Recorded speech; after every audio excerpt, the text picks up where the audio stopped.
Bom, agora que nós já vimos alguns pormenores dos evangelhos individuais, que Marcos é o mais antigo, o mais simples, o mais discreto, Mateus é o mais judaizante dos evangelhos, é o que mais faz associações proféticas, Lucas é o mais gentil dos evangelhos, também é o evangelho mais feminino, e João é o mais estranho, né, o que mais destoa dos evangelhos. Então agora a gente pode ver alguns paralelos, né, vendo as passagens que eles narram de formas semelhantes e vendo algumas pequenas diferenças sutis. Vamos começar com a entrada dos jumentos.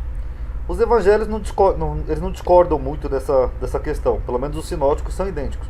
Falam que Jesus enviou 2 discípulos e a um homem que tinha um jumento e Jesus pegou emprestado esse jumento, ok?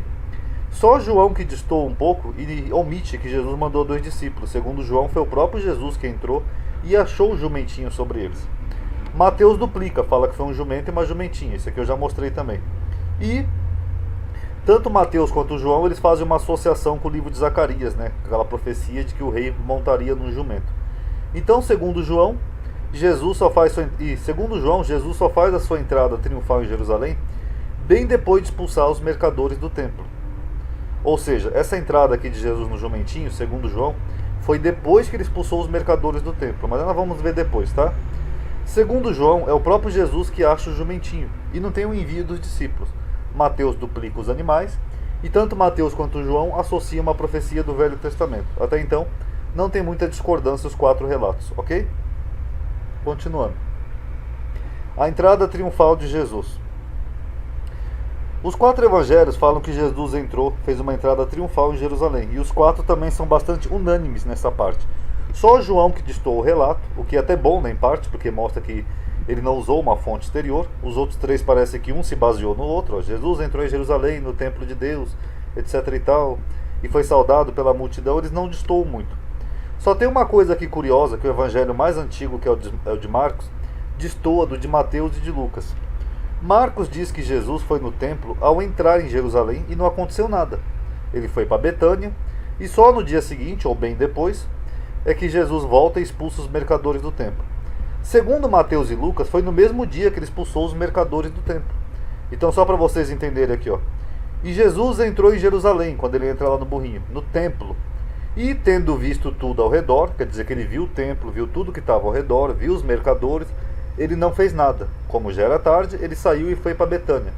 Aí só depois, alguns versículos seguintes, é que Marcos fala que Jesus retorna, provavelmente no outro dia, porque já estava tarde. E aí que Jesus expulsa os mercadores do templo. O que é estranho, porque num dia ele foi e ele viu tudo ao redor. Tá tudo normal, tem gente vendendo, gente comprando. Ele não fez nada. Aí no outro dia, sabe lá porque ele volta e expulsa os mercadores do templo. É estranho. Tanto que Mateus omite isso daqui, que ele foi para Betânia, Lucas também. E ele diz que assim que ele chegou em Jerusalém e entrou no templo, ele já expulsou os que compravam e vendiam. Lucas concorda com Mateus e diz que foi no mesmo dia. Então é estranho. Então provavelmente eles corrigiram o relato de Marcos, porque não faria sentido Jesus ter ido no templo e achado tudo normal, e só depois é que ele percebeu que tinham vendedores lá. Quer dizer, no dia que ele foi e viu tudo ao redor, ele não viu nada disso. Segundo João, que é o mais estranho dos evangelhos, ele já tinha feito isso no capítulo 2. Essa narrativa aqui de João, pela ordem cronológica de João, Jesus tinha expulsado os mercadores do templo no segundo capítulo de João. E aqui, quando ele entra triunfal, já é no capítulo 12. Então, cada um analisa e tire suas conclusões. E a entrada triunfal de Jesus em Jerusalém também tem uma passagem parecida, né, com a de Yeshua ben Pandira. Eu já mostrei isso naquele vídeo. Mas para quem quiser saber, os sábios, os anciãos, ficaram apreensivos, né, com as notícias de Yeshua ben Pandira e montaram uma cilada para ele, para Jesus. Enviaram mensageiros que disseram: os ilustres de Jerusalém te chamam, porque ouviram que és o Filho de Deus. Aí Jesus respondeu: irei se me receberem tal como escravos recebem um senhor.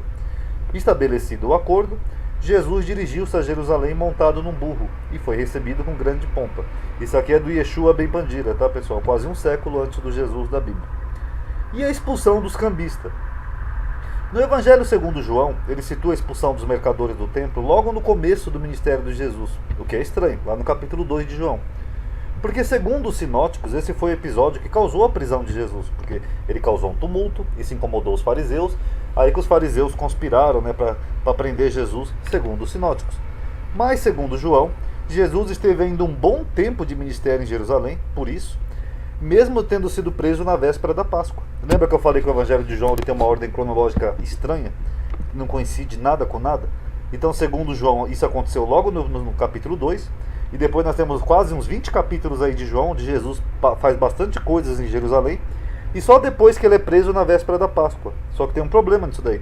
Isso aqui que Jesus fez, de expulsar os mercadores, também foi na véspera da Páscoa. Ou seja, ele foi preso praticamente no dia seguinte. Não bate as datas, entendeu? Segundo João, ainda ficou um bom tempo ali em Jerusalém. Mas, aí vocês analisem e tirem suas conclusões. Aqui está o relato dos 4, de quando Jesus expulsa os mercadores do templo. Eles são até bem unânimes, né? Não tem muita variação entre um e outro. Mas conforme você vê aqui, ó, nos sinóticos, foi por isso que os fariseus buscaram matar Jesus. Ó. E os príncipes dos sacerdotes, tendo ouvido isto, que Jesus expulsou os mercadores, buscavam ocasião para o matar. Mateus concorda, ele diz que foi por causa disso. E Lucas também. Aqui, ó. Mas os principais dos sacerdotes e os escribas, os principais do povo, procuravam matá-lo. Por quê? Porque ele expulsou os mercadores do templo. João omite isso, ele só diz lá no capítulo 2 que Jesus fez um azorrague de cordéis, lançou todos fora do templo, e ele não diz muito porquê, só mostra uma discussão aqui com os fariseus. Mas se essa história aqui de João se passa logo no começo do ministério dele, não teria como explicar como é que ele foi preso no dia seguinte, segundo João, né? Porque o Evangelho de João tem uma ordem cronológica muito estranha, muito equivocada. E não é verossímil que alguém pudesse entrar no templo, derrubar mesas de cambistas, supostamente cheias de dinheiro, porque eles estavam comprando e vendendo, e não ser imediatamente detido pelos guardas. Isso significaria que qualquer pessoa podia entrar no templo, assaltar os cambistas ou os mercadores e sair tranquilamente. No templo se movimentava muito dinheiro e havia uma guarda armada para a proteção desse espaço, justamente por isso. Porque senão qualquer um podia chegar lá, roubar o dinheiro dos mercadores e sair tranquilamente, ainda ficar mais um tempão em Jerusalém. Então isso não faz muito sentido, essa passagem. E em João, depois desse episódio, parece que Jesus retorna frequentemente ao templo. Aqui, ó, você pode ver em João 5,14, 7,14 e 28, 8,2, 28, 10, 23... Sendo que, segundo os evangelhos sinóticos, ele foi preso logo em seguida. Então não faz muito sentido.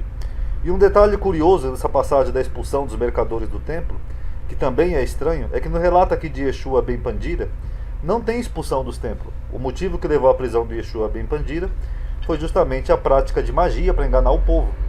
Mas os sinóticos dão outro motivo para a história da prisão de Jesus.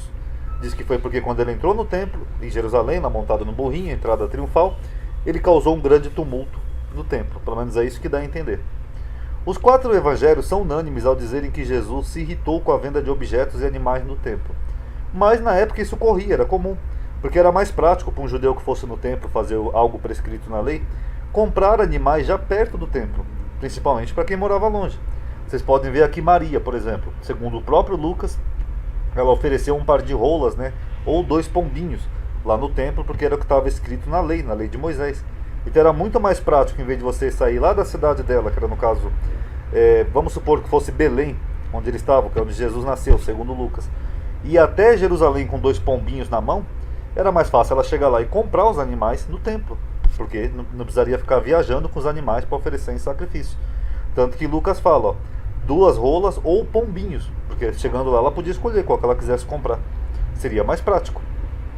E segundo o próprio Lucas, Jesus, quando era menino, ele esteve no templo, e também ele não comentou nada disso, nem criticou a venda de comércio, que já devia haver desde a época que Jesus tinha 12 anos, afinal foi quando ele era criança. Aqui Jesus se perde dos seus pais, eles voltam para Jerusalém e acham ele no templo.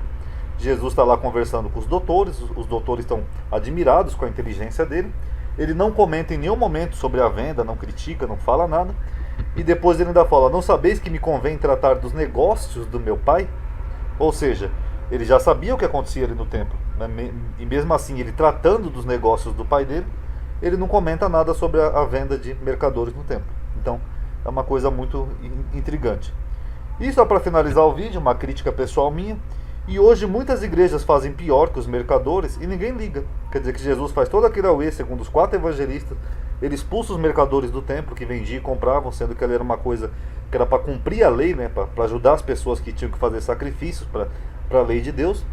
E todo mundo entende. Agora hoje que vendem caneta ungida, Ó, água oxigenada ungida, sal grosso, água benta, água de galão rosa, vassouras ungidas, tijolinhos ungidos, perfume ungido.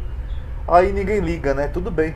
Será que se Jesus, esse mesmo Jesus aqui, se foi um personagem histórico e real, será que se ele viesse hoje e ele visse tudo isso daqui, que hoje em dia se vê no templo, nos templos, né? Não vou dizer todos, em algumas igrejas, será que ele também expulsaria esses mercadores do templo? Porque ali, o que Jesus fez ali foi até um exagero, porque ele chega lá, ele vê que as pessoas estão vendendo coisas que eram para os judeus usarem nos sacrifícios, animais, coisas que eles iam usar, que estava prescrito na lei de Moisés, e ele já não gostou. E que dirá se ele visse isso daqui hoje? Então fica aí para reflexão, ok? Paz a todos.